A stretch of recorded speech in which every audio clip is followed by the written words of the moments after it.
Savano dire que Malkama Gormata Mbeskendo Yai. Baïngaï, le promoteur numéro 1 de l'arène et son label Al Bourakh Events, champion de l'événementiel, Nyodelu Siwat avec une journée explosive.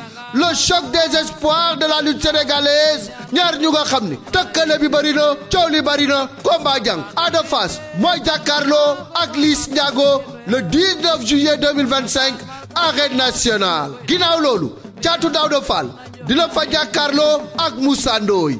Ndiaga Dolé war a bëre ak ordinateur. Maguette Seck moo fay daje ak général bu Fass.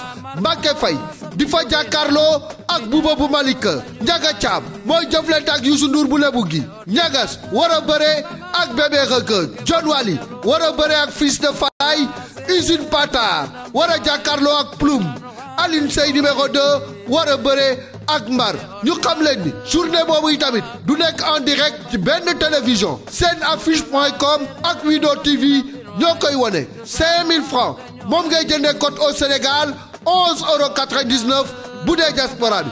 code bokk yi Al Bourakh Events avant dernière journée de la saison muy le 19 juillet 2025 Ada Fass Liss Ndiago ndaw lu rëy ndaw lu nar a neex. Espoir lamta nda xujandur fande njoor xana ngarit bapat maka ngoyta ana ak c'est bon ami nga ñëw ci open press bi tey loolu la ko topp waroon voyage tey waroon voyage tey dama poussat biir yaa ngi war a dem Angleterre yow yaa pousse bi pour ñëw fekkee open press bi barke alxuraan kariim la Ada Fass yàlla ko yàlla defal jàmm ñu ko yaram ñoom ma dal ko jël bi seen wecc inshallah day defati